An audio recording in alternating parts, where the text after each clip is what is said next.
அனைவருக்கும் தமிழ் புத்தாண்டு நல்வாழ்த்துக்கள்.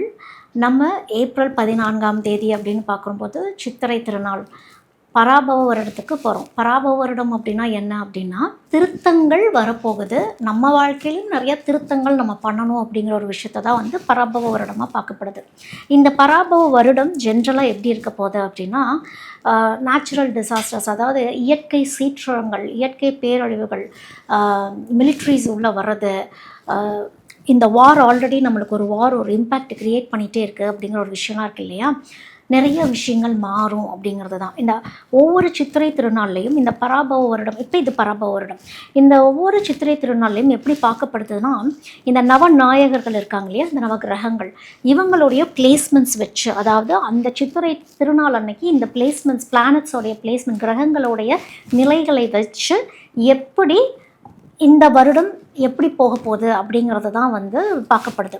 அப்படி பார்க்கும் பொழுது மேஷத்துக்கு சூரியன் வரார் அப்படிங்கிறப்போ, அங்கே செவ்வாய் உச்சம் பெறுது அப்படிங்கிறப்போ பாலிட்டிக்ஸில் சில மாற்றங்கள் நடக்கும்.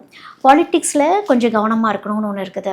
அதே மாதிரி சனி இருக்கக்கூடிய இடம், இந்த இடத்துல வந்து இந்த ராஜா, மந்திரி, சேனாதிபதி இப்படிங்கிற ஒரு விஷயம்லாம் இருக்குது இல்லையா, இந்த மிலிட்ரிங்கிற ஒரு விஷயம் அப்படிங்கிறது சனியாகவே பார்க்கப்படுது.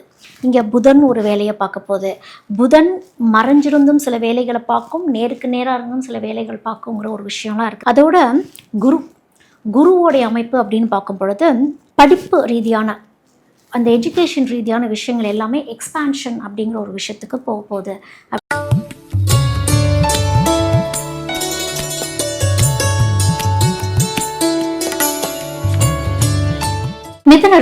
மிதுன ராசிக்கு இந்த பராபவ வருடம் எப்படி இருக்கும் அப்படின்னா, மனசில் கண்டிப்பாக சில குழப்பங்கள் அப்படிங்கிற ஒரு விஷயம் இருக்கும்.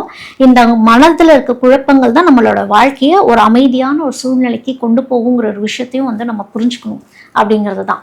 என்ன அப்படின்னா, பெண்கள் அப்படின்லாம் எடுத்துக்கிறோம் அப்படின்னா நிறைய குழப்பங்கள் இருக்கும். யாராவது மனசில் பிடிச்சிருந்துருக்கோம், ஆனால் அவங்க கிட்ட போய் சேர முடியாத ஒரு சூழலோ, இல்லை மன முறிவுகளோ, இல்லை மனக்குழப்பங்களோ, இந்த கணவன் மனைவிக்குள்ளேயே சில மனக்குழப்பங்கள் இருக்கிறது.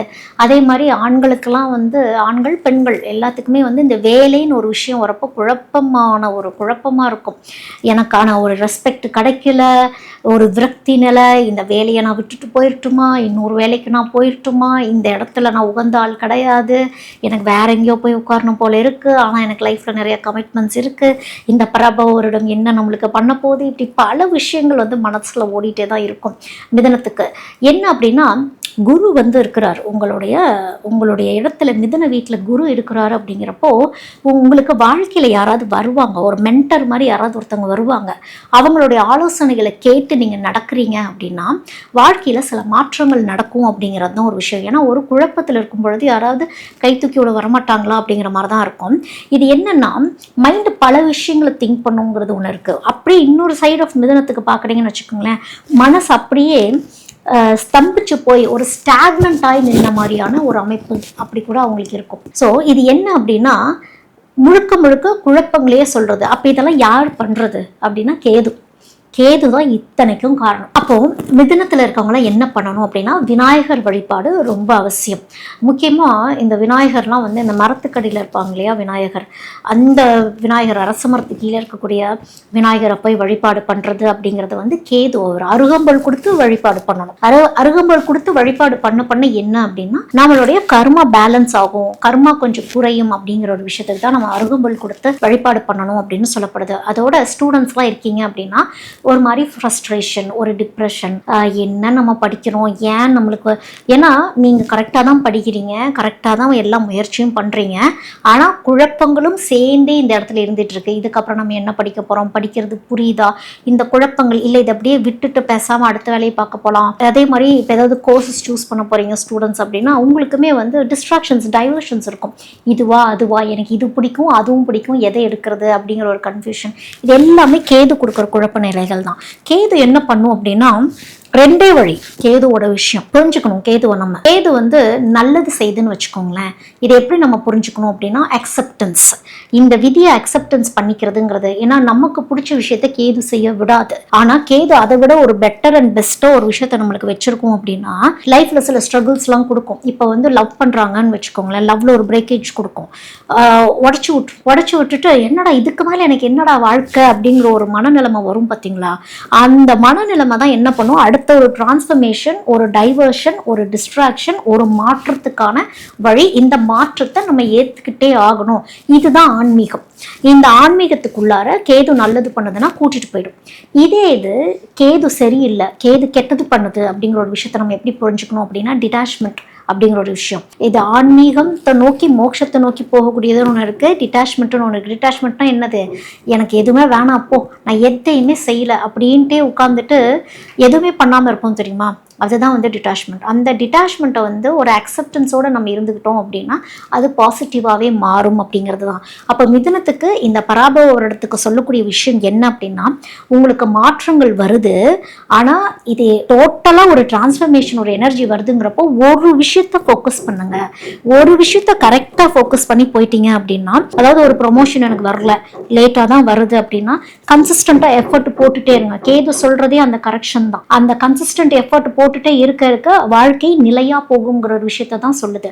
அதோட விஷ்ணு வழிபாடு, விஷ்ணு சகஸ்ர நாமம் கேட்கறது அப்படிங்கிறதெல்லாம் வந்து வாழ்க்கையில சில மாற்றங்கள் கொடுக்கும் அப்படிங்கிறது தான். விஷ்ணு கோயில் பக்கத்துல இருக்கக்கூடிய விஷ்ணு கோயிலுக்கெல்லாம் போயிட்டு வழிபாடு பண்ணிட்டு வாங்க, நிச்சயமா உங்களுக்கு வாழ்க்கையில மாற்றங்கள் அப்படிங்கிறது தான் பராபவரிடம் சொல்லுது. இப்போ ஆர்கியாதிபதி அப்படிங்கிறது என்ன அப்படின்னா, அதாவது தண்ணி, நீர்நிலைகளை சொல்லக்கூடியது. இது போய் சுக்கிரன் போய் உட்காருது நீர்நிலைகள் சம்மந்தப்பட்ட ஒரு விஷயத்தில். அப்போ சுக்கிரனுடைய குணாதிசயம் என்ன, லக்ஷ்மி தானே, எங்கே தங்கம்னு ஒன்று இருக்குது. நீரே வந்து ஒரு லக்ஷ்மி அமைப்பாக சொல்லக்கூடிய ஒரு விஷயந்தான். அப்போது இந்த நீர் அப்படிங்கிறது லக்ஷ்மி எங்கே தங்கும், எங்கே செழிப்பு கொடுக்க போகிறாங்க, எங்கே வறண்டு காணப்பட போகிறாங்க அப்படின்னு ஒரு விஷயம் இருக்குது. அப்போது இது மத்தியம நிலையாகவே இருக்கும், ஓரளவுக்கு மாட்ரேட்டாக இருக்கும் அப்படிங்கிற மாதிரி தான் பார்க்கப்படுது. அடுத்தது மேகாதிபதி அப்படிங்கிறது சந்திரன்கிட்டயே போயிடுச்சு. ஆல்ரெடி நான் சந்திரனுக்கு சொன்ன மாதிரி தான் இது வந்து ஏற்ற இறக்கங்கள் அப்படிங்கிற ஒரு விஷயத்தை நம்ம பார்க்க போகிறோம். மழை ஒரே மாதிரி பெய்யாது அப்படிங்கிற ஒரு விஷயம்தான். பரப்பு நிலை, சரியான ஒரு பரப்பு நிலையில் மழை போய் சேராது. ஒரே இடத்துல திடீர்னு ஃப்ளட்டு மாதிரி உருவாயிடும். ஒரு இடத்துல பார்த்தா இந்த இடத்துல ஃப்ளட்டு வந்துட்டுருக்குன்னா இந்த பக்கம் மழையே இருக்காது. அந்த மாதிரி ஒரு விஷயங்கள்லாம் இருக்கும். அதோட இந்த ரசாதிபதி போய், ரசாதிபதினா என்னது, இந்த லிக்விடு, இந்த ஆயில் சம்மந்தப்பட்ட விஷயங்கள் எல்லாமே தான் ரசாதிபதி. ஆல்ரெடி ப்ராப்ளம்ஸ் நம்ம ஃபேஸ் பண்ண ஆரம்பிச்சிட்டோம் இல்லையா. இந்த சனி தான் அங்கே போய் உட்கார்ந்துருக்கு அப்படிங்கிறப்போ சனி எவ்வளோ தொல்லைகள் நம்மளுக்கு அதில் கொடுக்க போகுது அப்படிங்கிறது தான். அதாவது இந்த பெட்ரோலியம் ப்ரைஸ், இந்த பெட்ரோலியம் ரிலேட்டடான விஷயங்கள், ஒரு ஆயில் ப்ரைஸ் எல்லாமே ஒரு ஏற்ற இறக்கங்களாகுது. ஒரு நிலையான ஒரு விலை நிர்ணயம் பண்ண முடியாத ஒரு சூழல்கள், பற்றாக்குறை. ஏற்கனவே நம்ம இந்த பற்றாக்குறைகளை உணர ஆரம்பிச்சிட்டோம், கொஞ்சம் ஃபேஸ் பண்ண ஆரம்பிச்சிட்டோம் லைட்டாக. ஸோ இந்த மாதிரி விஷயங்கள்லாம் சனி வந்து சிக்கனங்கிற ஒரு விஷயத்த நம்மளுக்கு சொல்ல போகுது அப்படிங்கிறது தான், ஜாக்கிரதையாக இருக்கணுங்கிற ஒரு விஷயத்த சொல்ல போகுதுங்கிறது தான். அடுத்தது வந்து இந்த நீரசாதிபதி அப்படின்னு சொல்கிறோம். அதாவது அடுத்தது வந்து நீரசாதிபதின்னு சொல்கிறோம். நீரசாதிபதிங்கிறது புதன் போய் உட்காந்துருது. புதன் போய் நீரசாதிபதியில் உட்காந்துருச்சு அப்படின்னாலே இந்த மினரல்ஸ், களிமண், இந்த களிமப் பொருட்கள் அப்படின்னு நம்ம சொல்கிறோம் இல்லையா, இந்த மாதிரி விஷயங்கள் சம்மந்தப்பட்டதுங்கிறப்போ இது அகெயின் ஒரு வணிகம் மாதிரி தான் இது உருவாகும். அதாவது என்னென்னா, இந்த மினரல் சம்மந்தப்பட்ட விஷயங்கள்லாம் இன்னும் எங்கே இருக்குது, இன்னும் அது எப்படி வந்து இப்போ இந்த பிளாக்கேஜஸ்லாம் வருது, இந்த வார்லாம் வருது, வேறு என்ன ஒரு க்ரோத் கொண்டு வரலாம், உள்ளூர்லேயே நிறைய தேட ஆரம்பிப்பாங்க. இதிலேருந்து ஒரு க்ரோத் வர ஆரம்பிக்கும், உள்ளூர்லேயே நிறைய வளர்ச்சிகள் வர ஆரம்பிக்கும். இந்த களிமண் பொருட்களை, இந்த மினரல்ஸ்லாம் எங்கே இருக்குங்கிறத தேடி போகிறப்போ இதோடைய க்ரோத் அப்படிங்கிறது வரும் அப்படிங்கிறது தான் தோராயமாக இந்த வருடத்துடைய பொது பலனாக பார்க்கப்படுது.